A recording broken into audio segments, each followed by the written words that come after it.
रात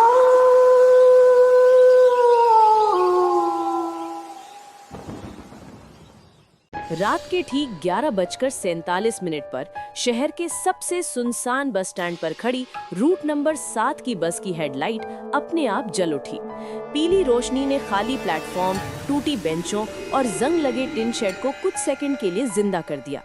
उसी बस के अंदर ड्राइवर की सीट पर बैठा अमन नींद से हड़बड़ा कर उठा। उसका दिल जोर जोर से धड़क रहा था, जैसे किसी ने अंधेरे में उसका नाम पुकारा हो।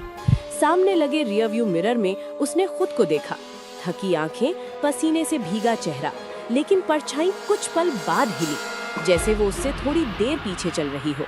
अमन पिछले 3 सालों से नाइट शिफ्ट में बस चला रहा था। रूट नंबर 7 उसका रोज का रास्ता था, लेकिन बाकी रूट से अलग। ये बस शहर के आखिरी छोर तक जाती थी, जहां एक पुराना आधा टूटा अपार्टमेंट कॉम्प्लेक्स था।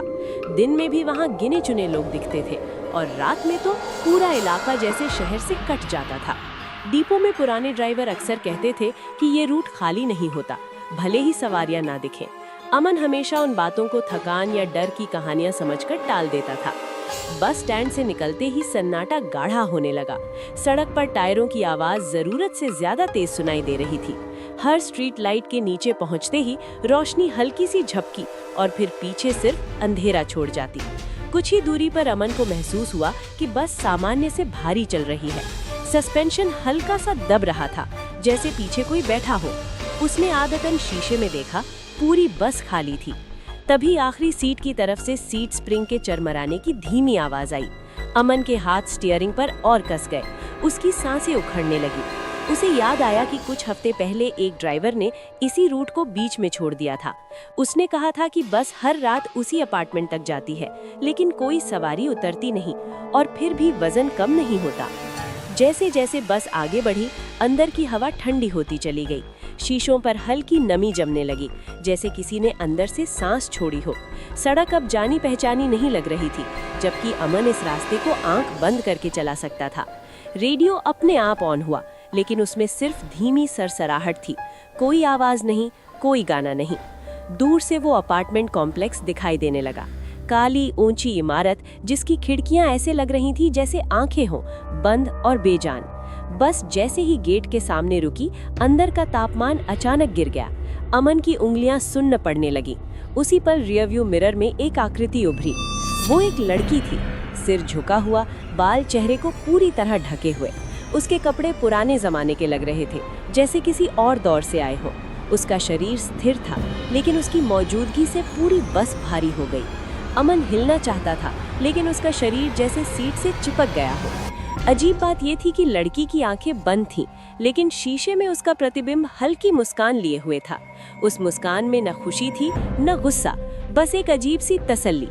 उसी पल बस के दरवाजे अपने आप बंद हो गए। इंजन की आवाज तेज हुई और बस बिना किसी आदेश के आगे बढ़ने लगी। अमन ने पूरी ताकत से ब्रेक दबाया, लेकिन पैडल पत्थर जैसा सख्त था। सड़क बदल चुकी थी, स्ट्रीट लाइट्स गायब थी और चारों तरफ सिर्फ अंधेरा था, जैसे शहर कहीं पीछे छूट गया हो। हर शीशे में अब वही लड़की दिख रही थी।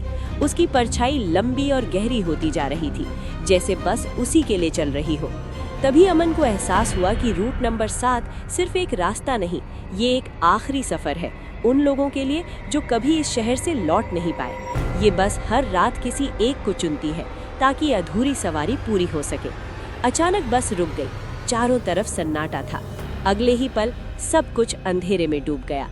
सुबह जब सफाई कर्मचारी उस इलाके में पहुंचे, तो अपार्टमेंट के सामने रूट नंबर 7 की बस खड़ी मिली। इंजन ठंडा था, दरवाजे खुले थे और ड्राइवर की सीट खाली थी। अंदर कोई सवारी नहीं थी, लेकिन आखिरी शीशे पर उंगलियों से लिखा था, आज आखिरी बस पूरी हुई। उस दिन के बाद रूट नंबर 7 हमेशा के लिए बंद कर दी गई, लेकिन कुछ लोग आज भी कहते हैं कि ठीक रात 11:47 पर उस सुनसान सड़क से एक बस गुजरती है और अगर कोई ध्यान से शीशे में देखे तो ड्राइवर की सीट पर एक नया चेहरा दिखता है, डरा हुआ, खामोश, जैसे अगली आखिरी सवारी का इंतजार कर रहा हो।